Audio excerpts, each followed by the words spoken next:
Right, now it's a great pleasure of mine to be able to introduce our next speaker,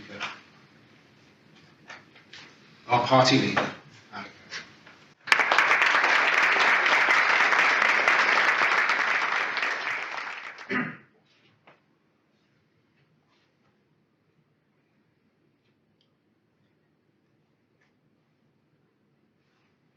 It's been now over a year since the formation of the party. When the party was created, it was done so because there existed in the current system a complete political vacuum. Over the years, our people have become so disenfranchised by the old parties and old men of the system. And those parties and the ideals that they promote have consistently been driven further and further into collapse. Things which had value 50, 100, 200 years ago have no value to our people anymore. And what you've seen is just this relentless succumbing of our people to an ever more grinding state of disillusionment, oppression, and the transformation of our entire public into a political underclass. But why has this happened? Over the last 2 or 3 generations, our people in the tens of millions have found themselves increasingly ignored, increasingly marginalised and sidelined by those people who fraudulently claim to have been representing them. The old ideals of capitalism, the ideals that always complained, like communism, these ideals offer nothing to our people anymore. On the political left, you've seen nothing but this relentless drive for progress, but progress to no effective end. It's change for the sake of change. Change that often leaves any group of people, no matter who they are, in a worse state than when it found them. And then at the same time, on the political right, you've seen this increasingly conservative, reactionary, backward-looking force.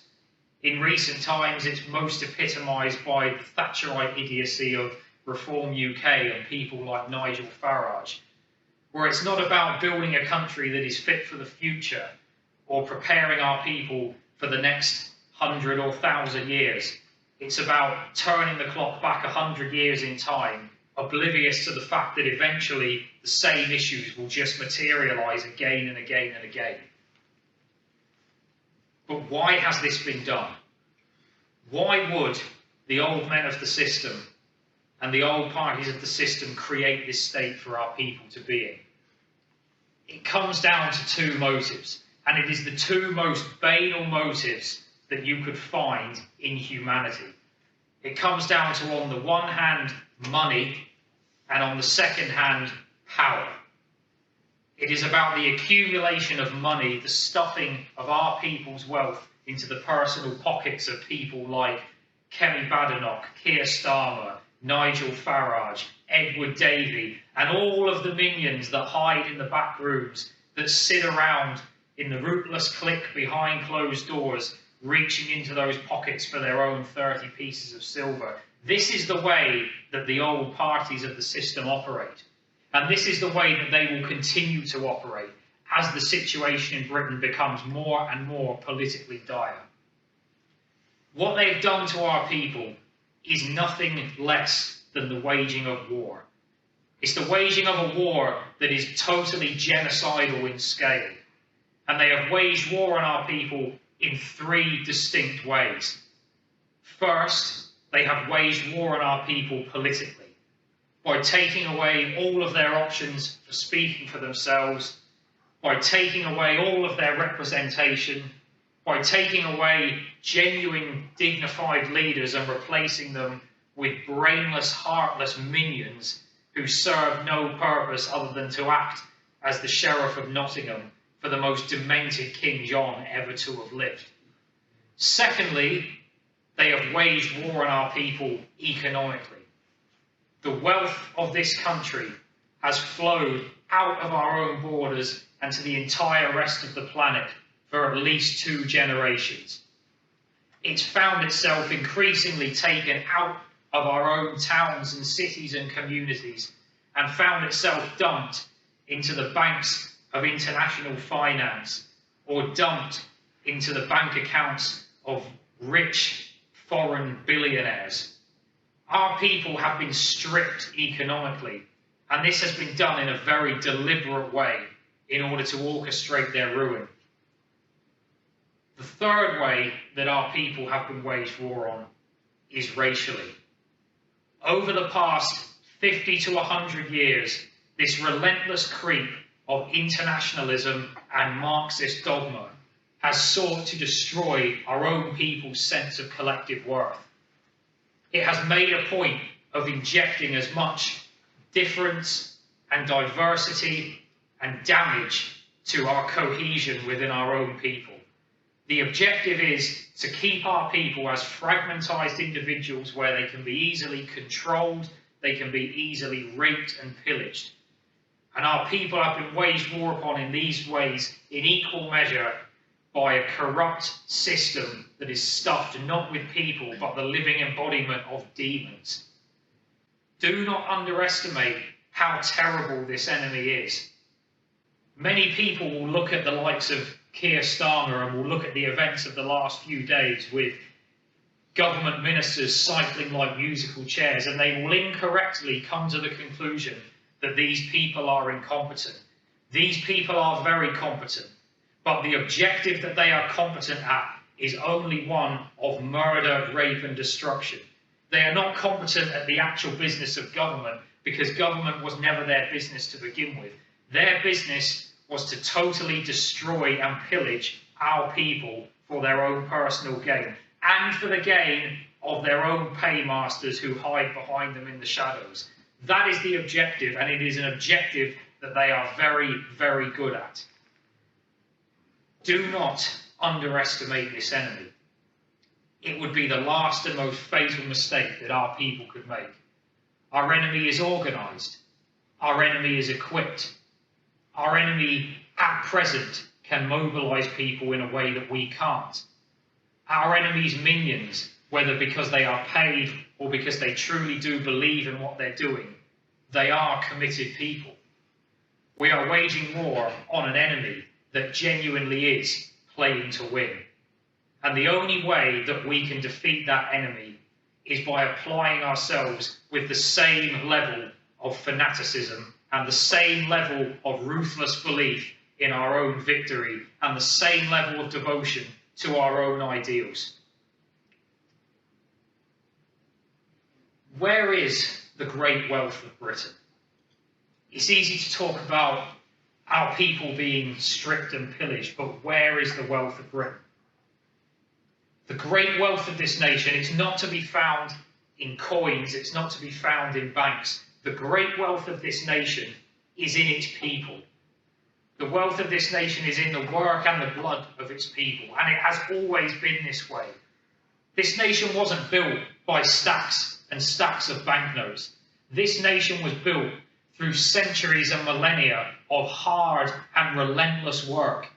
It was built in the steelworks of Sheffield. It was built in the docks of Newcastle and Clydebank. It was built in the pottery ovens of Stoke. It was built in the mills of Manchester. This is where our nation was built. It was built by its people.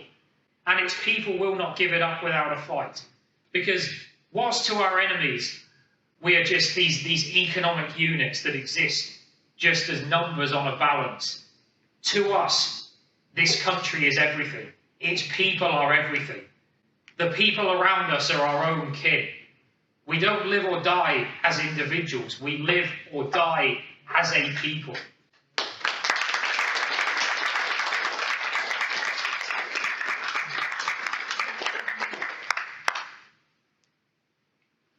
In the whole national agenda of our party, I could talk about 20 points. I could talk about our attitude towards the creation of a national state where we care about demographics and where we control our borders. I could talk about reforming public services. I could talk about nationalising utilities, and everybody knows this anyway.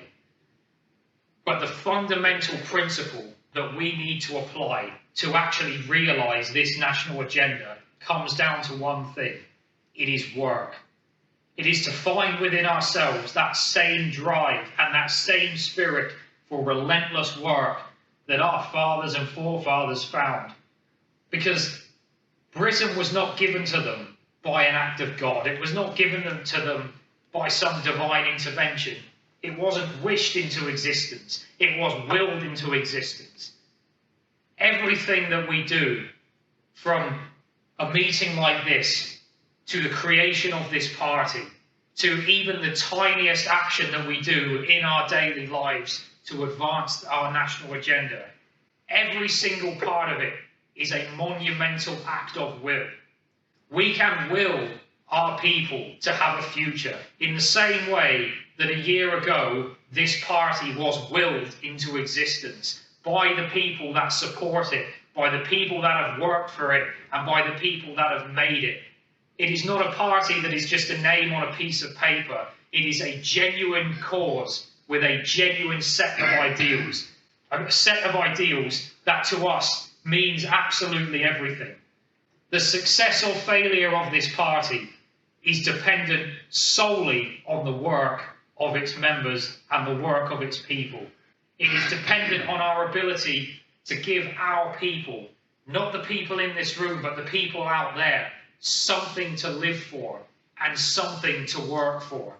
Without work, without sacrifice, without difficulty or hardship, there is no victory. So often you can look at the discourse across the left and the right, especially when you go online or you sit in these political coffee houses of the internet, and you hear all these people relentlessly talking about how I would do anything for my people. I believe in my nation fully. I would die for my people. All of it is lies.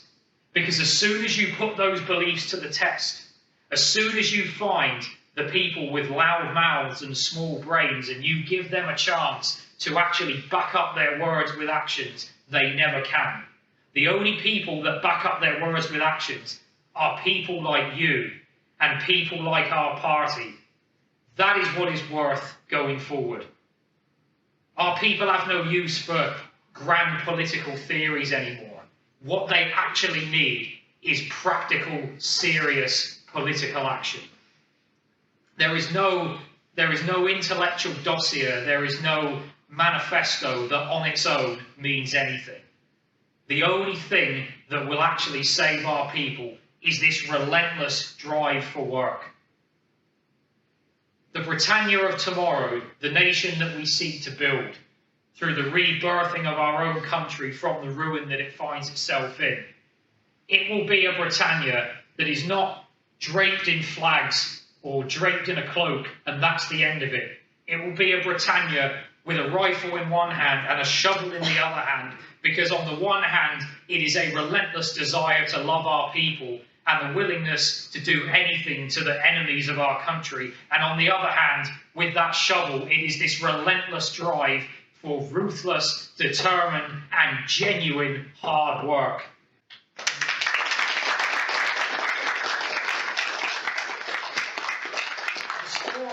The story of our country in 10 or 20 years, through the success of this party, is not going to be a story just of rebirth, and it's not going to be a story of revenge. It will fundamentally be a story of redemption. Our people have brought ourselves to this situation. Our enemies may have dug a grave and thrown our people in it, but we are the ones lying in that grave. And it is only for us to be able to lift ourselves out of it. Nobody else will do it for us. We live or we die based on our work and our work alone, not on anybody else's. If we live, it is because we deserve to live. And if we perish, it is because we did not work hard enough. That is the fundamental truth of it. The redemption of this country will be found through the valorous labour that our people do in order to redeem it. That is the only path. The task that lies before us is monumental, but it can be accomplished simply by that act of will. Between imagination and reality, there is only one obstacle, and that obstacle is the amount of will that a person can possess. The human will is the greatest force of nature in the entire universe. Do not ever misunderestimate what the will can accomplish. The strength of will can take a people from a state of slavery and destitution to a state of power and dominion. All it takes is for people to find that strength within themselves.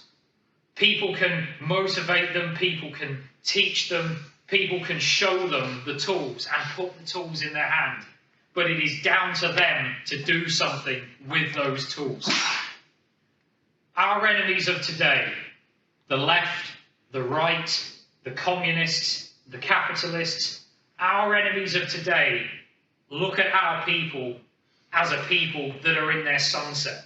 They look at our people as not long for this world. They believe that in a few short years, maybe in one generation, our people will be oppressed forever and they will be destroyed, never to rise again. All I can say to that is this. Today they might say that, but tomorrow we shall see differently.